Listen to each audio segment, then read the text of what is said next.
ఎందుకు మరి ఇంత ఇంత వెనుకబడడానికి ఇంత మందితో పరిచయం ఉన్నటువంటి రాజయ్య యాదవ్ గారు కేవలం గొర్రెలు మేకల పెంపకందారుల రాష్ట్ర చైర్మన్ గా అక్కడి వరకు ఎందుకు పరిమితమైనట్టు? అంటే పరిమితం అంటే నేను సర్వీస్ చేసిందంతటా అంటే నేను బాగా సర్వీస్ చేసింది టీఆర్ఎస్ లా. మరి ఆయన ఏమనుకున్నాడు, నన్ను రాజ్యసభ పంపుతున్నాడు, పార్లమెంట్ పంపుతున్నాడు, ఎమ్మెల్సీ చేస్తున్నాడు, ఏమనుకున్నాడు ఆయన బద్దనుకుంటే పక్క పార్టీ మాత్రం అంతే కదా. పక్క పార్టీ కంటే నేను అలసిపోయే ఉన్నా, ఏ పార్టీ పోవద్దు అనుకున్నారా? ఏ పార్టీ కాదు. ఇక 20 ఏళ్ళలో సర్వీస్ చేసినాం, తెలంగాణ సాధన జరిగింది, సరిపోతుంది, ఇంతకంటే ఎక్కువ ఏం కావాలి, నాకు గింతే బాగున్నదని అనుకున్నా. కానీ అనుకోకుండా ఈడల్లా నచ్చి అన్నాను, రావే నీ సర్వీస్ అక్కర్ ఉన్నది ఇదనంటే ఏం బలవంతంగానే వచ్చిన, బాధపడకుండా వచ్చిన. టిఆర్ఎస్ లకు పోయేనాడు నేను కన్నీళ్లతోనే పోయినా, ఏది బీజేపీకి రాజీనామా పెట్టి. నేను టిఆర్ఎస్ నుంచి వచ్చేనాడు కూడా నేను కన్నీళ్లతోనే వచ్చిన. నేను ఒక 500 సార్లు ఎక్కిపడి ఏడవచ్చు నేను ఆ పార్టీని కానీ కేసీఆర్ని కానీ గుర్తు చేసుకొని. ఎందుకంటే నేను అన్నీ అనుభవించిన. చిన్నప్పుడే మా తండ్రి చచ్చిపోయాడు, మా తమ్ముడు చచ్చిపోయాడు, మా చెల్లె చనిపోయింది, మా తల్లి చనిపోయిండు. ఇవన్నీ కూడా నేను టీఆర్ఎస్ లో అన్ని కేసీఆర్తో నేను అన్ని విధాల ఇవన్నీ లోటు అంతా భర్తయింది నా. అందుకని నేను బాధతోటే ఉన్నా. కానీ సంతృప్తి ఏంటంటే నాకు ఓనవాళ్ళు నేర్పిన పార్టీ, నాకు అక్షర జ్ఞానం చెప్పిన పార్టీ, నేను ఒక జంగాడి శిష్యునిగా ఎలుగు, నేను గొర్రెల పెంపకందారులను ఆల్ ఇండియాలో విముక్తి చేసినటువంటి భాగ్యం కలిగినందుకు ఇది సంతృప్తిగానే ఉన్నా. నేను ఎప్పుడైనా ఏడ్చినటువంటి సందర్భాలు, ఆయన ఈ విధంగా ద్రోహం చేసిండు, నాకు నేను ఇంత నమ్ముకొని ఉన్న తర్వాత కూడా ఒక వెన్నుపోటు పొడిచిండు అన్నటువంటి భావనతో ఎప్పుడైనా ఒంటరిగా కూర్చొని ఏడ్చినటువంటి సందర్భం ఎప్పుడైనా ఉందా? 500 సార్లు ఎక్కిపడి నేను తలుపు పెట్టుకుని ఇంట్లో ఒక్కడి ఎవరు చూడకూడదని. నా భార్య చూడద్దు కదా, నా పిల్లలు చూడద్దు కదా. నేను ఇవాళ కూడా బాధపడ్డా. ఆయన చేస్తే నేను ఏ స్థాయికైనా పోదును కదా, ఏ స్థాయికైనా పోతూనే కదా. నేను రూపాయి కూడా సంపాదించుకోలేదు కదా, ఆర్థికంగా కూడా మంచిగా లేను కదా. అయినా ఏ ప్రేమకు ఆ ప్రేమే ఉండాలి, ఏ ప్రేమకు ఆ ప్రేమే. మీరు గతంలో నాకు ఒక విషయం చెప్పారు, అంటే ఒక తండ్రి లాంటి వ్యక్తి కేసీఆర్, నేను ఎందుకంటే మా తండ్రి చనిపోయిన తర్వాత ఆయనతుంటే అన్ని విధాలుగా ఆయనను నేను చూసుకున్నా అని చెప్పేసి. సో కొన్ని సందర్భాల్లో విమర్శించేటువంటి సందర్భాలు వస్తూ ఉంటాయి. సో ఆయనను విమర్శిస్తూ ఉంటే అంటే ఏదో రకమైనటువంటి ఫీలింగ్ కలుగుతుందా, లేకపోతే ఉంటే ఒక కసిగా నిజంగా నాకు అన్యాయం చేసిండు కదా అన్నటువంటి ఆ ఫీల్ తోటి మాట్లాడతారు మీరు?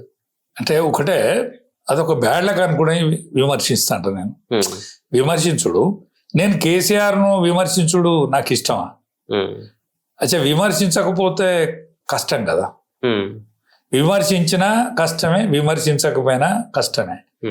ఇటువంటి రాత ఎవరికి రావద్దా? నాకు వచ్చిన రాత, నా అటువంటి బతుకు ఎవరికి రావద్దు. ఎందుకంటే ఒక పక్క కన్నీళ్ళు, ఒక పక్క మాట, ఇది మంచి అంటే ఇది హృదయ విదారకమైందే కదా, హృదయ విదారకమైందే కదా అంటాను. అంటే ఒక కంచంలో తిన్నటువంటి వ్యక్తులుగా మెదిలిండు. చాలా మంచి, ఒక్కటే రూమ్ లో ఉన్నటువంటి వ్యక్తులు జైల్లో చాలా మంచిగా చూసి. నేను జైల్లో ఉన్ననాడు కూడా ఆయనతో మంచి రోజులు, అంటే ప్రతి విషయం నాది విన్నాడు. ఒక్క నిరార దీక్ష, ఒక్క గ్లూకోజ్ నిమ్మకాయ తాగమని అంటే గది ఒక్కటే ఏం లేదు, కానీ నేను చెప్పినా అని విన్నాడు. నేను లుంగిలి చేసా, లుంగి కట్టుకోమంటే కట్టుకున్నాడు, ఇంకా బనీన్ దొడుకోమంటే దొడుకున్నాడు, గడ్డం పెంచుకోమంటే పెంచుకున్నాడు. నేను చెప్పిన విన్నాడు. ఇప్పటి వరకు నాకు మొన్న ఒక డాక్టర్ ఫోన్ చేసిండు, ఆయన ఫ్యామిలీ డాక్టర్, ఆయన చూసే డాక్టర్. ఆయనకి ఇష్టం లేనిది, ఆయనకు కష్టమైంది కూడా నువ్వు చెప్తావా, ఆయనకు వచ్చి చెప్పరాదు అని చెప్పిండు. అంటే మేము కలిసి ఉన్నాం అని ఆయనకి. కానీ ఎప్పుడు ఎంత బాధ అనిపిస్తుంది చెప్పు, అటువంటి టైం బాధపడతా. కనీసం మరి అంటే వాళ్ళ కొడుకు కూడా కేటీఆర్ కూడా చెప్పి ఉంటాడేమో డాక్టర్, ఎందుకంటే అది అదంతా నాకు తెలియదు. కానీ మేము కలిసి ఉన్న రోజులల్లో ఆయనకి ఇష్టం లేని మాట కూడా నేను మాట్లాడితే వినేది. ఆయన ఆచరించడా వేరే ముచ్చట, ఆయన ఆచరించడా వేరే ముచ్చట. దీక్ష చేసే రోజు కూడా కేటీఆర్ హరీష్ రావు ఈ పరిస్థితులు మంచిగా లేవు కదా, రాదన్న ఇది ఎవరు మాట్లాడరు, డాడీతో నువ్వే మాట్లాడమని నాకు కేటీఆర్ చెప్పిండు. ఓకే. మనకు అవుట్ ఫుటింగ్ వస్తుందా, ఆయన ఇంటి లేడు అంటే నేనే పోయి అడిగిన, అన్న పరిస్థితులు మంచిగా లేవు కదా, మరి ఇప్పుడు కొంచెం వాయిదా చేస్తామంటే లేదన్నా రాయన నువ్వు నాతో పాటు నిరాహార దీక్షలు కూర్చుంటున్నావు, కేసీఆర్ అచ్చుడో తెలంగాణ అచ్చుడో నిర్ణయం గదే గట్లే ఉంటదని చెప్పిండు. ఇష్టం లేని మాట కూడా నేను చెప్పేది. ఓకే, వినేది నీ మాట, వినేదైతే వినేది. హరీష్ టిక్కెట్ కావాలంటే నేను వద్దని నిరాకరిస్తూ ఊకొని నేను అన్న మనిషికే టికెట్ ఇచ్చిండు. నేను అన్న మనిషికే టికెట్ ఇచ్చిండు. పార్లమెంట్ ఎన్నికలలో ఆయన సెలెక్ట్ చేసిన మనిషి వద్దని నేను ఎవరికైతే సెలెక్ట్ చేసిందో వానికి పార్లమెంట్ టికెట్ ఇచ్చిండు ఆయన. ఈవెన్ దో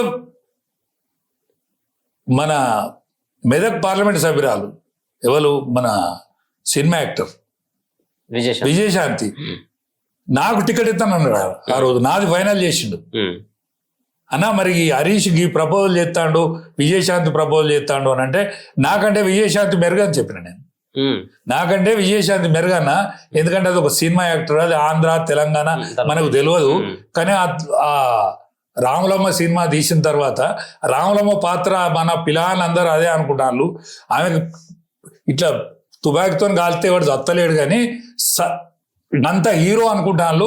రాములమ్మ గిత్తే మనకు సీటుకి వెళ్తుంది కదా ఆమెకి ఇవని చెప్పిన నేను.